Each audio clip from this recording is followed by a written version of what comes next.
नीरज जी, आपका स्वागत है हमारे चैनल द जीके माइंड में। धन्यवाद लखिंदर जी। आप बहुत दिनों के बाद सर हमारे चैनल में आ रहे हैं। जी सर आपसे कुछ इम्पोर्टेंट क्वेश्चन करनी है। जी पूछिए सर।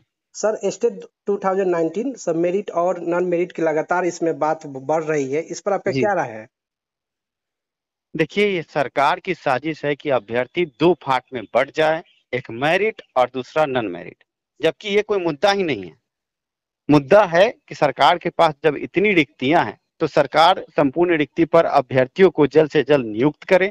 बीच में सरकार ने ये गंदी राजनीति की थी कि अभ्यर्थियों को दो फाट में बांटे, पर शिक्षा सुधार रोजगार ने इसका कड़ा विरोध किया था और शिक्षा सुधार रोजगार के बैनर तले अभ्यर्थियों का आंदोलन भी हुआ। और हमने ये कहा कि ये मेरिट और नॉन मेरिट के कॉलम को हटाया जाए। आगे अभ्यर्थियों के हित में सभी अभ्यर्थियों को सीटों की रिक्ति को देखते हुए इनको बहाल किया जाए। ऐसे में आपको जैसा कि पता होगा, अन्य अभ्यर्थियों को भी पता होगा कि शिक्षा विभाग के उच्च अधिकारियों से लेकर शिक्षा मंत्री तक हम पहुंचे, हमारी वार्ता हुई। और कल कल हमारी जो शिक्षा मंत्री से वार्ता हुई, हमने अपने मुद्दे को इतने पुरजोर तरीके से रखा कि जी शिक्षा मंत्री ने अगले 3 घंटे, हमारे वार्ता के 3 घंटे के बाद ही बड़ा लेटर जारी कर दिया, जबकि ये लेटर 29 तारीख को जारी होने वाला था। जी जी उस लेटर में साफ तौर से इस मुद्दे को साफ किया गया कि अब मेरिट और नॉन मेरिट कोई मुद्दा नहीं रह जाता है। अब अभ्यर्थियों को आगे नियोजन इकाई में भेजा जाएगा। पर हमारा कहना है कि अभ्यर्थी जो भी है वो प्रमाण पत्र सिर्फ अपने पास रखने के लिए नहीं लेते हैं ना। जी जी उनको तो उस प्रमाण पत्र के आधार पर नौकरी मिलनी चाहिए। पहले क्या था कि 37,000 पर 37,000 अभ्यर्थियों को क्वालिफाई करके नौकरी देने की बात थी। पर अब जबकि अभ्यर्थी को भी पता है और शिक्षा विभाग को भी पता है कि जो अभ्यर्थी क्वालिफाई हुए हैं उनके अनुरूप सीट कम है, तो सरकार के पास अभी भी रिक्तियां बहुत है। तो जी सरकार जो रिक्ति है उसको साफ करते हुए जो भी अभ्यर्थी अब मेरिट में आ गए हैं उन सभी अभ्यर्थियों को नियुक्त करे सरकार। यही मुद्दा है और यही हमारा मांग है। जी जी सर, लेकिन ये दोनों की लड़ाई में सर आपका क्या राय है, क्या हो सकता है सर? देखिए, ये सरकार लड़ाना चाहिए पहले, और जब अभ्यर्थियों ने विरोध कर दिया तो अब कुछ अभ्यर्थी ही इसमें अभ्यर्थियों को लड़ाना चाहते हैं। और कुछ ऐसे लोग हैं जो सक्रिय रूप से इसमें ऐसा कर रहे हैं कि मेरिट मुद्दे का अलग केस कर दो और दोनों के बीच में फ्रिक्शन पैदा कर दो, जबकि मुद्दा होना चाहिए संपूर्ण रिक्ति पर संपूर्ण बहाली। आपको हम बता दें कि सरकार के पास अभी भी लगभग लगभग 60,000 सीट है, 37,000 छोड़कर। अगर 37,000 सीटों को 60,000 में जोड़ते तो लगभग लगभग 1,05,000 या 1,04,000 सीट होता है। तो हमारा कहना है जब सीट की रिक्ति इतनी है और जो आपके शिक्षा के प्रधान सचिव है उन्होंने 12 मार्च को जब रिजल्ट प्रकाशित किया, जी उन्होंने साफ लफ्जों में कहा कि हम सीटों को रिकैलकुलेट करेंगे, किसकी नियुक्ति हुई किसकी नियुक्ति नहीं हुई इसको देखते हुए आगे हम बहाली प्रक्रिया को आगे बढ़ाएंगे। जी और जब ऐसा उन्होंने कह दिया, इसका मतलब क्या है कि सीटों को रिकैलकुलेट करने का मतलब कि वो इसमें सीट जोड़ना चाहते हैं। तो जी जी हम आगे एक पीआईएल दायर करने जा रहे हैं। मंगलवार तक पटना हाईकोर्ट में हमारा पीआईएल होगा। इसमें हम ये बात रखेंगे कि जब रिक्ति सरकार के पास इतनी है तो जल्द से जल्द सरकार अपने बयान के हिसाब से अभ्यर्थियों के हित में फैसला करते हुए संपूर्ण रिक्ति पर संपूर्ण बहाली कर दे। और हमें पूरा यकीन है कि हम कामयाब होंगे, हम सही रास्ते पर हैं। जी जी सर, इसमें भी सुन रहे हैं कि सर नोटिफिकेशन में दिया हुआ है सर मेरिट के आधार पर होना चाहिए, तरह तरह की बातें उठ रही है, इस पर आपका क्या राय है?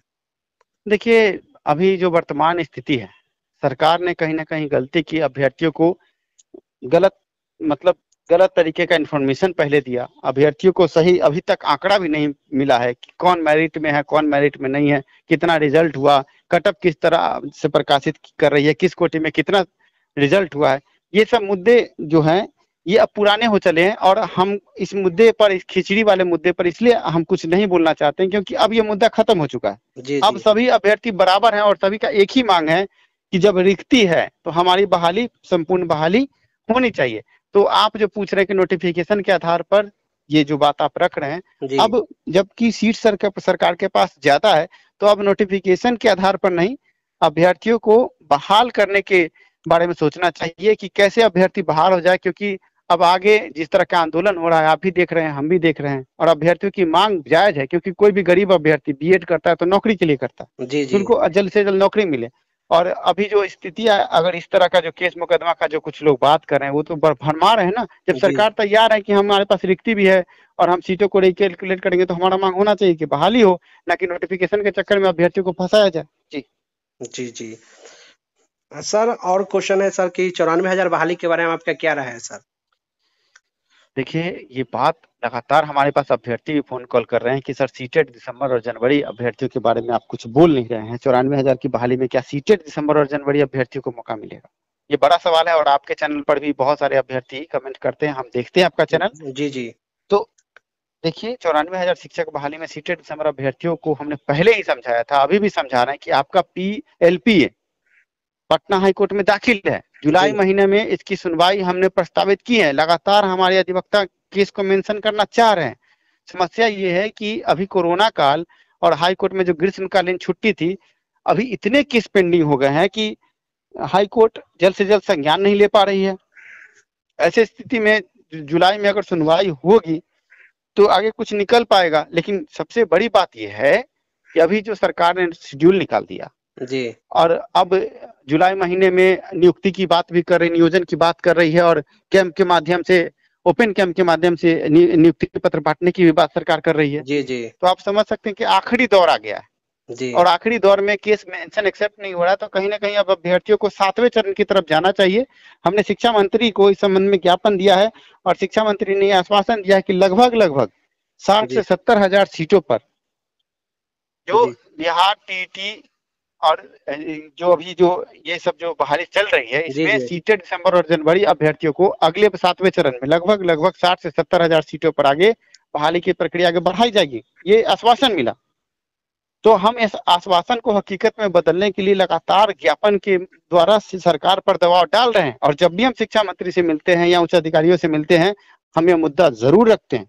और अभ्यर्थियों को हम बता दें कि 7वें चरण की बहाली सिर्फ स्टेट की बहाली नहीं होगी, सीटेट दिसंबर और जनवरी अभ्यर्थियों के लिए भी हम सीट की बात कर रहे हैं और डोमिसाइल के साथ बहाली है, इस कारण उनकी बहाली सुनिश्चित हो जाएगी। कोई भी अभ्यर्थी घबराए नहीं, 7वें चरण में सीटेट दिसंबर और जनवरी अभ्यर्थियों की बहाली पक्की है। ऐसे में आप अभ्यर्थी इस कोरोना काल में जो घबरा रहे हैं कि आगे उनको रोजगार कैसे मिलेगा और 7वां चरण कब आएगा, तो हम आपको बता दें कि आज जैसे कि प्रधान सचिव का एक ऑडियो वायरल हुआ कि 90 दिन के अंदर हम इस पूरी बहाली प्रक्रिया को आगे बढ़ाएंगे 7वें चरण की। जी तो 7वें चरण की जब बढ़ेगी तो उसमें अगर सीट अगर नया 30 से 40 या जो सरकार ने 60 के लगभग में कहा है, अगर वो सीट अगर उस पर बहाली होती है तो आप अभ्यर्थियों की होगी और लगभग 20 से 25 हजार की संख्या है। आप समझ सकते हैं कि सभी अभ्यर्थी नौकरी में चले जाएंगे। इसलिए अभ्यर्थी घबराए नहीं, आगे शिक्षा सुधार रोजगार के चैनल के साथ या जीके माइंड के साथ बने रहें, आगे हम लोग आपको उचित खबर देंगे। जी जी सर, एक अंतिम क्वेश्चन है सर, कल जो आंदोलन होने वाली है स्टेट अभ्यर्थियों के द्वारा, इस पर जी आपका क्या राय है सर? देखिए, आंदोलन तो जरूरी है क्योंकि सरकार अंधी बहरी गूंगी सब हो गई है। तो ऐसे जी में जो अभ्यर्थी आंदोलन कर रहे हैं वो गलत नहीं कर रहे हैं। सरकार पर दबाव बनेगा तभी सरकार संपूर्ण रिक्ति पर संपूर्ण बहाली करेगी। ऐसे में कल हमने भी गांधी मैदान में एक बैठक बुलाई है। जी दोपहर 12 से 3 के बीच में ये बैठक गांधी मैदान में होने वाली है। हमारे जो भी अभ्यर्थी हैं पूरे बिहार के वो पहुंच रहे हैं और बैठक में हम लोग सभी मुद्दों को साफ करेंगे कि आगे अब संपूर्ण रिक्ति पर संपूर्ण बहाली कैसे हो। आगे हम एक PIL भी कैसे दायर कर रहे हैं उस पर भी हम चर्चा करेंगे। तो कल हमारी भी बैठक है और कल आंदोलन भी है और इसके अलावा 29 तारीख को भी एक आंदोलन है। जी जी तो देखना ये है कि इन आंदोलनों का सरकार पर क्या असर पड़ता है, पर हम मजबूती से खड़े हैं और हमें पूर्ण विश्वास है कि अभी जो ये स्टेट की बहाली है या सीटेट या दिसंबर सीटेट या जनवरी का मुद्दा, ये सभी इस साल समाप्त हो जाएगा और अगले साल सभी स्कूलों में होंगे। जी जी, बहुत बहुत धन्यवाद सर आपको, जो आपने कीमती समय दिया हमारे चैनल में। धन्यवाद लखिंदर जी। और मैं आपके चैनल के माध्यम से अभ्यर्थियों को ये कहना चाहूंगा कि जीके माइंड चैनल को आप सब्सक्राइब करें क्योंकि ये सच दिखाते हैं और इन्होंने जो भी अभी तक वक्तव्य दिए हैं आपने देखा होगा, आपने इनको प्यार दिया है। तो मैं नीरज आप अभ्यर्थियों से कहूंगा कि जरूर से जरूर इस चैनल को सब्सक्राइब करें। आपका एक भाई है जो आपको सच दिखाने की कोशिश करता है और सच बताता है। ऐसे में इनका थोड़ा सा मदद आप भी करें। धन्यवाद।